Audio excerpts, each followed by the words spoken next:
타들어간다라는 표현이 나올 정도로 이 중부 지역 가뭄이 정말 심각하다고 합니다. 특히 충청도 일부 지역은 물을 구경할 수가 없을 정도다 이런 얘기까지 나온다고 하는데 왜 그런 건지 어떤 기후적 변화가 있었는 건지 이런 것들 자세히 한번 짚어보겠습니다.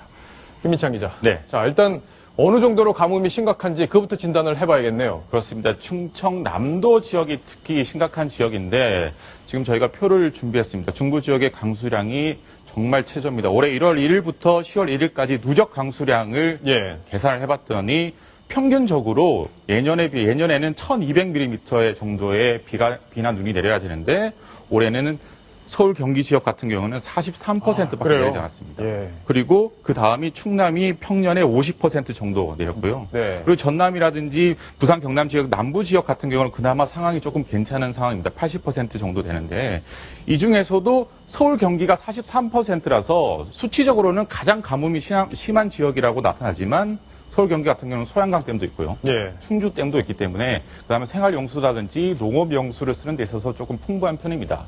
문제가 되는 지역은 앞서 말씀하신 대로 충남에 있는 특히 서북부 지역이 가장 현재까지 심각한 지역으로 가뭄에서 지금 벗어나지 못하고 있는 상황입니다. 그래요? 그러니까 어느 정도로 심각한가요? 여기 뭐 수영장도 있고 뭐 충남 지역에 그런데 물이 없을 정도다 뭐 이런 얘기가 나온다는데 그렇습니다. 이제 충남 지역 같은 경우는 이제 제한 급수를 하겠다라고 이런 조치까지 발표를 했는데 흔히들 가뭄이라고 하면 농업 용수라든지 공업 용수처럼 이런 용수들이 좀 부족하지 실제적으로 도시 생활을 하는 생활 용수를 쓰는 데 있어서는 불편함을 못 느낄 때가 대부분인데 이 충남 지역 같은 경우는 그렇지 않습니다.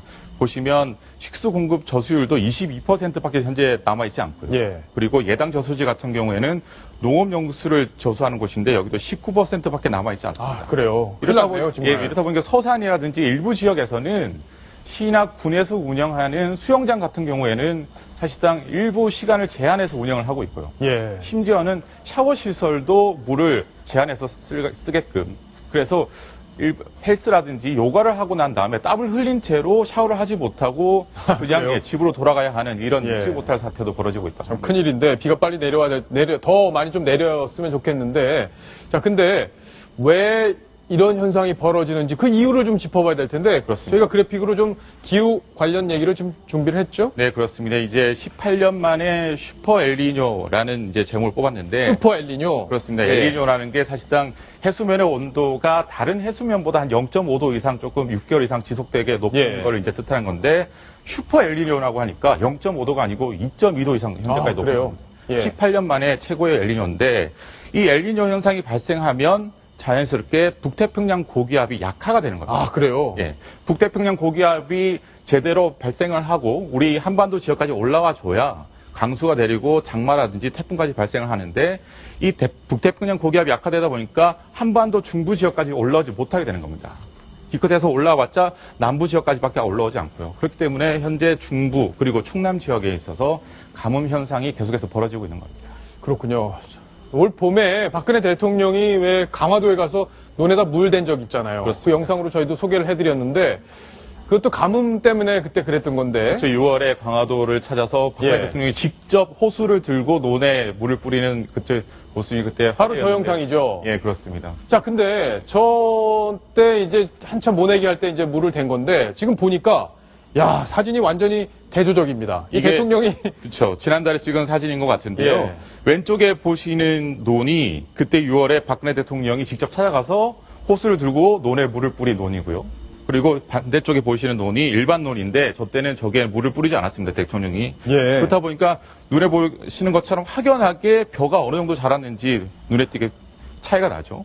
뭐 이쪽은 진짜 가뭄이 더 흉년이고 완전 도로 하나를 도로 하나를 두고 풍년과 흉년이 완벽하게 내린 모습입니다. 여기도 좀 주시지. 그렇습니다. 이 박근혜 대통령이 뭐 물을 준 논이라고 해서 유독 뭐 벼들이 이게 대통령이 준 물이구나 해서 더 잘 자랐거나 이런 건 아니고요. 사실상 보면 대통령이 가고 난 다음에도 여기가 대통령이 좀 신경을 쓴 논이니까 계속해서 좀 이렇게 물을 좀 줬으면 좋겠다. 라는 얘기들이 있었고 이후에도 물차들이 와서 조금 물을 계속해서 댔다라고 하더라고요. 그렇군요. 자, 현지 주민과 저희가 왜 이런 일이 벌어졌는지 구체적으로 인터뷰를 해봤습니다. 목소리를 한번 들어보시죠.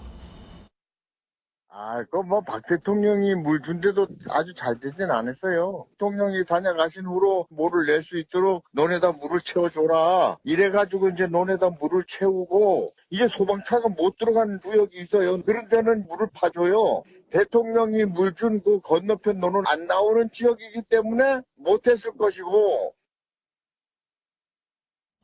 무슨 사정이 좀 있었군요. 그러니까 이 차로 물을 대는 게 조금 어려움이 이쪽 지역은 있었다. 그렇습니다. 예. 예. 이게 여기도 이제 물을 주고 저기도 물을 줬어야 되는 건데 저쪽에는 이제 물을 주기에 사정상 그렇게 여의치 않았다. 네. 뭐 이런 얘기인 것 같습니다. 조수진 차장, 예전에 영상들 보면 박정희 전 대통령도 이렇게 다리 걷어붙이시고 직접 모내기 하는 영상들 저희 많이 봤었잖아요. 네, 그렇습니다.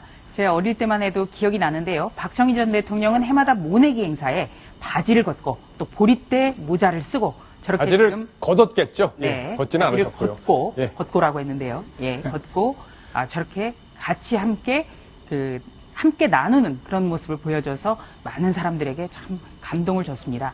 그리고 이 1963년에 박정희 대통령이 그 대선에 나갔을 때도 농민의 아들이라는 걸 좀 부각을 했고요. 당시에 공화당의 상징도 그래서 황소였습니다. 그리고 모내기가 끝난 뒤에는 항상 이 총로들과 함께 그 모내기 한 근처에서 둘러앉아서 막걸리를 마시던 장면도 좀 기억이 납니다. 네, 알겠습니다.